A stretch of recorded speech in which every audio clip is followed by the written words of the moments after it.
last night I'm plugged into the laptop at 6:30, 7 o'clock or whatever, and I've been flat out badgering the people at KERA. And say, look, you know what, or get off the pot. Invite this woman, invite Debra Medina, because she certainly seems to meet the criteria to be in the debate January 14th with Kay Bailey Hutchison and Rick Perry, or tell us why you're not inviting her. So around dinner time last night, the switch flipped, and they invited her. Joining us with, I would think, a pretty hefty smile is a Republican candidate for governor, Debra Medina, home in Wharton, where you've scarcely been at all. Debra, first of all, congratulations. Thank you very much. Thanks, Texas, because that's really where the credit goes for this. It was the outpouring of support from all over the state and even beyond, with people on Facebook last night saying, we're cheering for you. We're not from Texas, but we're making those phone calls and sending those emails. And it was hard work. This is still a government of, by, and for the people, but boy, we got to fight for it if we're going to keep it that way. So now you have 8 days of prep. Have you been? I'm thinking you've been getting ready. You have to get ready for this. It's better to get ready for a debate you're not invited to than not get ready for a debate you are invited to. So how does your what's in the big binder now, and what's your plan for that night? Well, I tell you, I've been working really hard to get ready to govern Texas since I decided to run for governor.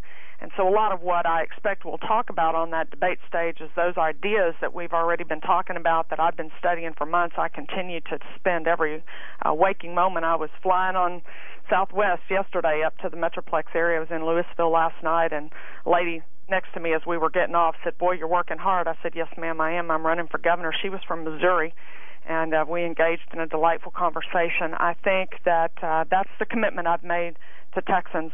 Debra Medina is not going to take a break until 7:01 p.m. on March the 2nd. Our campaign feels the same way. Volunteers all over the state feel the same way. We are digging hard for freedom, for restoration of a constitutional republic here. That's the commitment I've made, and I'm going to do everything I can to live up to that between now and March, and to carry Texas well. The debate criteria, it's funny, I wrote a column on this a couple of weeks back saying it doesn't matter whether you like Debra, don't like Debra, want her to be governor or don't. This is a matter of their standards and the very fair criteria that they had, which was 6% in a poll, seemed to be running an active campaign, and legally on the ballot. I've asked for weeks, how in the world do you not meet those criteria?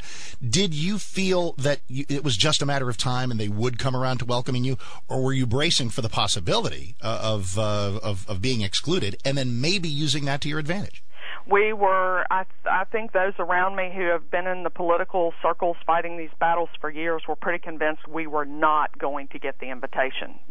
Certainly there was no objective basis for excluding us, but we had been told in September we were in, and then since November we've had about 6 weeks now of this, sorry, we've changed our mind, and we'll decide later whether or not we're going to let you in. And the odds takers were saying, you're not getting into that one, honey. Well, so I've been mistaken on a lot of these calls, but I always thought, because you never know, you can't read minds, I always thought you were going to be in, because the more I looked at these criteria, what the last thing KERA needs, especially if you're in the business of asking people for money, is to really infuriate a lot of people, which their snubbing you would have done.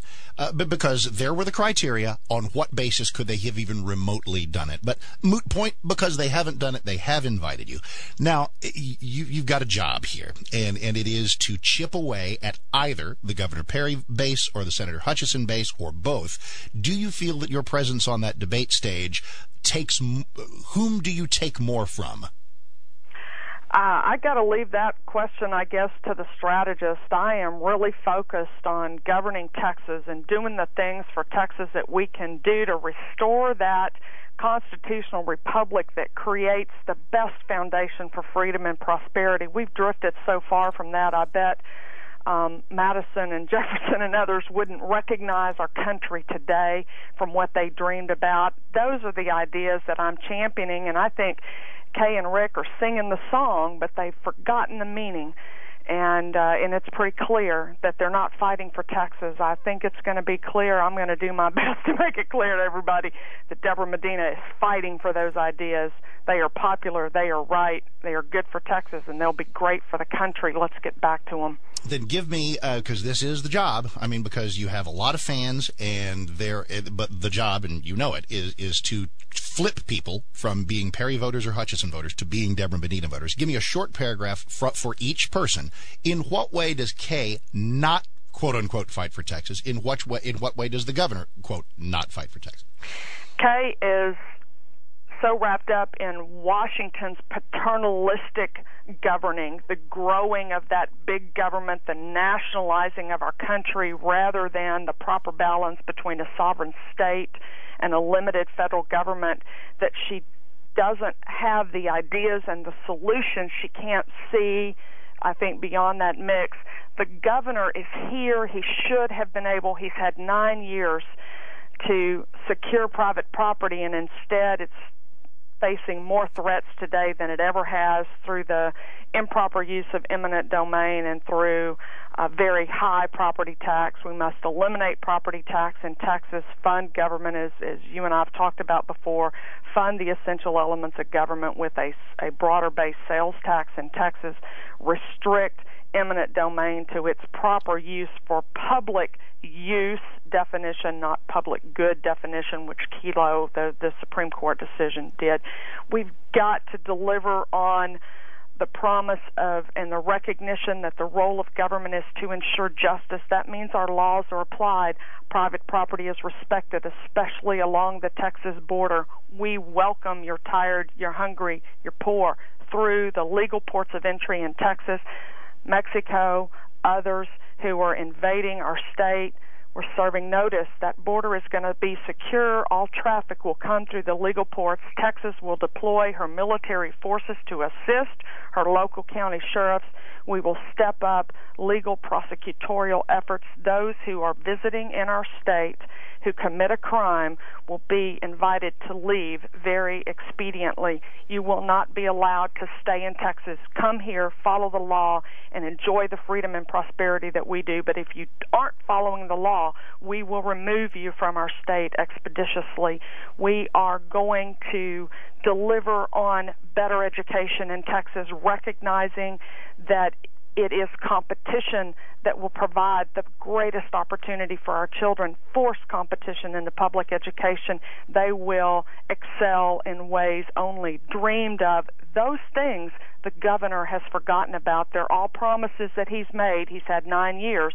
He hasn't delivered. It's time for a new quarterback in Texas. I'm ready to carry that ball.